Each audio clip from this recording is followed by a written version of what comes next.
Hello, everybody, and welcome to the first five. As you can tell, we're doing things a little bit differently today. I'm gonna try a few different ways to do this. A few different formats, stuff like that. Today's gonna be more like I guess, podcast, some stuff like that. A little less scripted, though I'm still looking at some reminders right here in front of me. But yeah, today we're going to look at Five Nights at Freddy's that just released in theaters and on Peacock. So, yeah, the movie had been in production all the way back since 2015. It was owned by Warner Brothers at the time, dropped it in 2017. Blumhouse picked it up a year later, or a couple months later, actually. And then, due to the writer changing the script multiple times, it was delayed a few years. Directed by Emma Tammy, produced by Scott Cawthon and Jason Blum. So, how does it begin? With a dark screen, heavy breathing, and the squeak of metal. Panicked and sweating middle-aged security guard is unscrewing the vent, just sweat pouring down from his face. He's obviously very scared. Behind him is a reinforced door.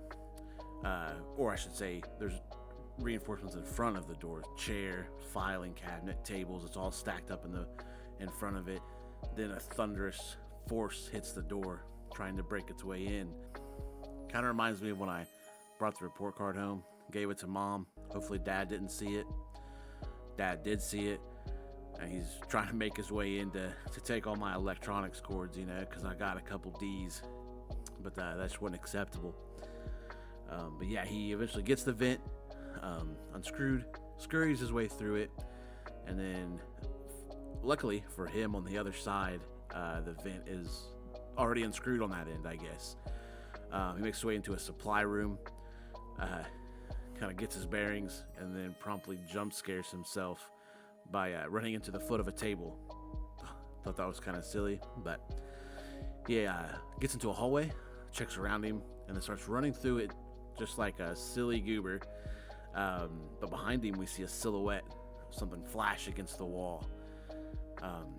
He gets to a fenced little gateway that he apparently doesn't have the keys for. I'm not so sure why. He's a security guard there, but can't get through one of the doors. But anyways, and as he's panicking, something behind him comes in with some dumb. I can't do it, but it's one of the animatronics. You don't see him, but you hear him, and he was a little flash, and then he runs towards the guard, his little metal body squeaking, and then it smashes to black. But we're still with the guard. He's now in like a doctor's chair or a torturer's chair.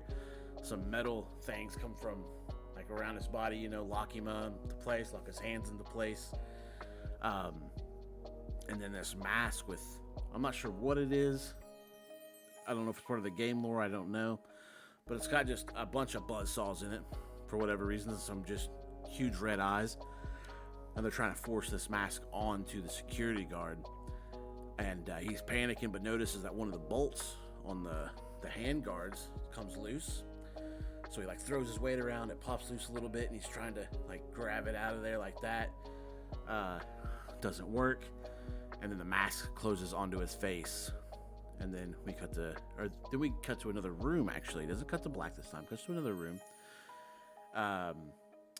This doesn't count towards the first 5 minutes, but it's a decent little opening title sequence. The music is real electronic, it kind of bops, and you see some of low pixel rendering, like some old arcade games style rendering of the main characters.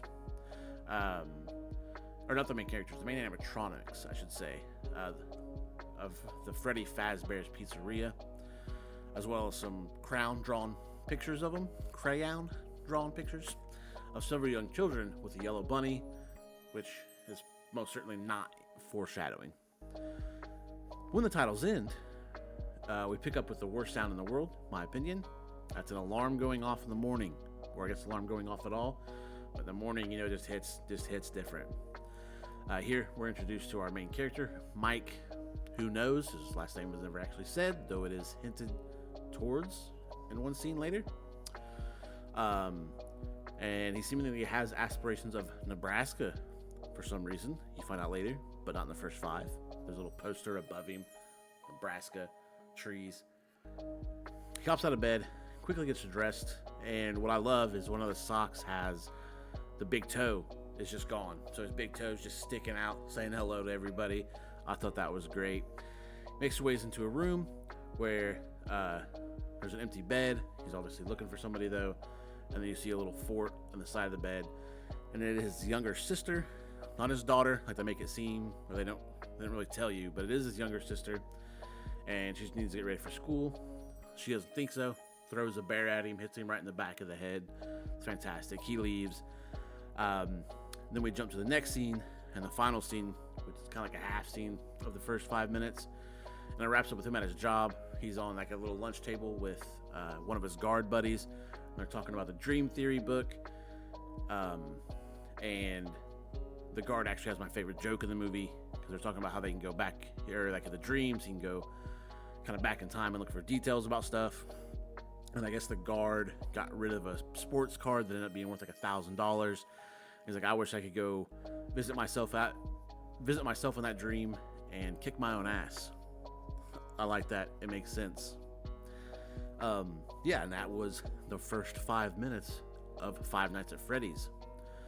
So we got some promises, not as much as our previous ones. And for me, the biggest promise that I noticed was that this would be a horror movie certainly tailored for teenagers and young adults. There's not any big jump scares, not like super impending doom or play with the shadows much. There's that quick little flash on the wall of the animatronic. All along with the lack of violence, when you see the Saw movies and they got a trap at the start, which is kind of what that reminded me of, the little face mask with saws on it. You don't see the end of that in the Saw movies. You generally see the end of those, I believe. So little lack of violence, conflict between main character and a sister. They have you can tell they don't have the greatest relationship. And I was a little nervous. I'm not a huge fan of kids in movies. There's a movie about a dozen years ago called Real Steel. Ever since that movie, if I see a kid in a movie, my expectations significant chunk off of them. And then a little bit of humor. They had that joke there at the end of the first 5 minutes. It was good. It balanced the first 5 minutes out a little bit. It was a little bit tense at the beginning, a little bit sad, like seeing that they don't have the best relationship, and then a little bit of humor. So on to the fulfillment of said promises. It certainly isn't a frightening movie for anyone who's watched more than a handful of serious horror movies, Hereditary, It Follows, but that's okay. This movie, which is rated PG-13, was definitely made for a younger audience, and they need like that first step into horror, coming out of like Goosebumps from being children into like this movie. There are a few like jump scares. There's a couple tense scenes, and then at the end though, it has an actually frightening, intimidating scene about the last 10 to 12 minutes. And for the violence, it does have a few scenes of the animatronics attacking people. Thank goodness it is a Five Nights at Freddy's movie. But the violence is rather tame throughout most of it, except there is one scene in particular, about halfway through the movie, that just completely caught me off guard. It definitely had to be like the most they could get away with a PG-13 movie. And then there's Mike and his sister, whose name is Abby. They have a tense relationship, and he doesn't necessarily want to be a parent. He admits himself to not being a great parent. And then the movie kind of hints, and she exhibits signs of being on the autism spectrum, though a doctor does say she's not mentally ill.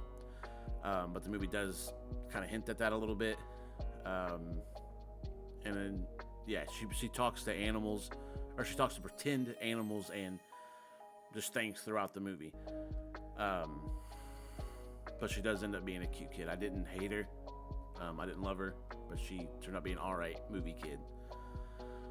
And then for the humor, there actually didn't end up being too much, at least not too much for myself. Maybe some people find other scenes funny that aren't meant to be, that maybe I didn't find funny. Maybe some people's just sense of humor is different. But it's not completely absent. There are a few good pieces here and there. And then for the most important question we ask here, should you watch past the first 5 minutes?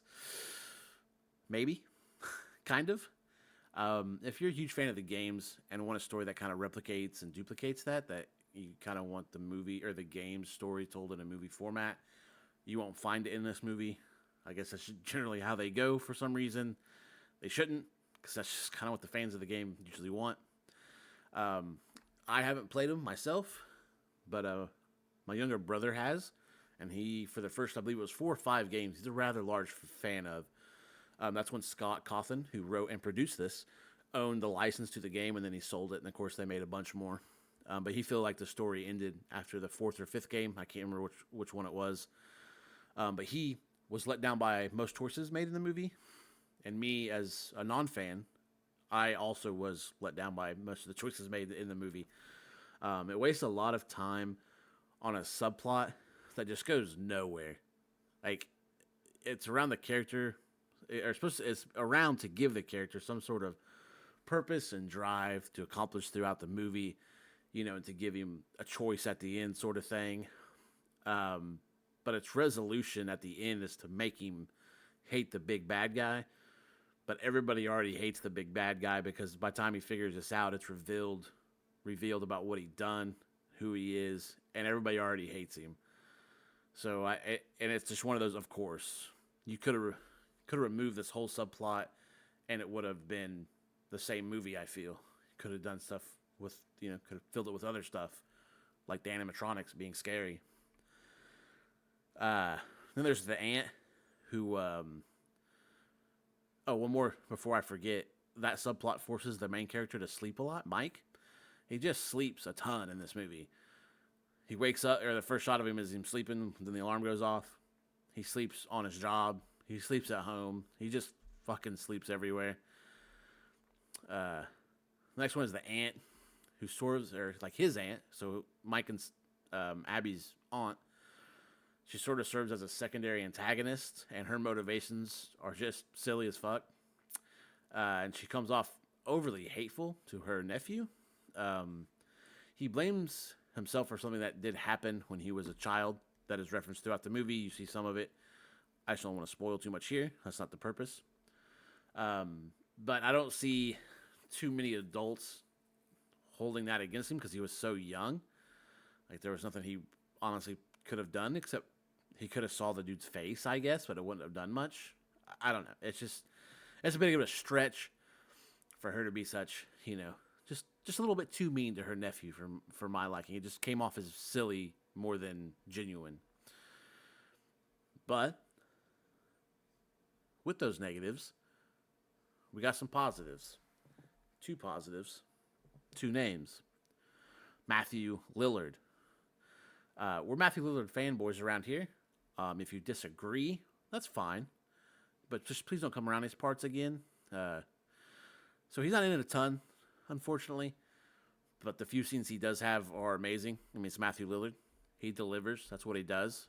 I wish we saw him in more stuff. But, well, I won't even comment or speculate as to why he's not been in more stuff, because I honestly don't know. And one idea that I had about why the movie is so different from the games, especially since the original creator of the games wrote this, so he obviously knows the story very well. Halo writers didn't even play the games. Anyways, Scott Cawthon wrote and created the original games. I feel like he just didn't want to tell the same story again. This was him, so there are some similarities. Just a lot of the lore's changed or different, or is gone. But, I feel like if he just would have gave us a more fleshed out version of the story he told in the first game, that would have been superior to what he gave us this time. But with all that being said, I still wouldn't mind seeing a sequel. And judging by the huge box office numbers, we're all but guaranteed that sequel. It made about 6 times the amount of its budget on the first weekend. And that's usually a pretty good sign that you're going to get a franchise set up. And I'm not sure the numbers on... I'm not sure the numbers on Peacock and how they vary that into to the numbers for like the box office per se, but just the box office alone. I mean, I imagine if that was the entire box office run, we still probably would have seen a sequel. That was just its first weekend, plus the Peacock numbers, so pretty set up. And Matthew Lillard also did sign a 3-picture deal, so maybe we'll see more of him in the sequels. I sure do hope so. To wrap it up, I would love to see a proper horror movie in Freddy Fazbear's Pizzeria, with the animatronics being their true horrifying and evil selves. They aren't that all the way through this movie, and that is not. Ask my brother; he knows. That's not anywhere in the games. They are mean things. We just don't get that in this movie. So yeah, if you guys stuck around for the end, thank you very much. If you enjoyed this, found it informative, funny, dumb, you can comment down below and say, hey, thanks for wasting, 8 minutes of my life, or however long this video was. If you also have a recommendation for a movie that you would like me to look at the first 5 minutes of and kind of break it down, see what I saw compared to what you saw, you can also comment that. If you did like it, you can like the video. You can subscribe to the channel, because I'll be trying to get 2 of these out a week at one point. And you can share this. Show it to your friends. Be like, hey, look at this goober. Talk about this silly movie. Anyways, that'll be all, man. Hope you guys have a swell day. See ya.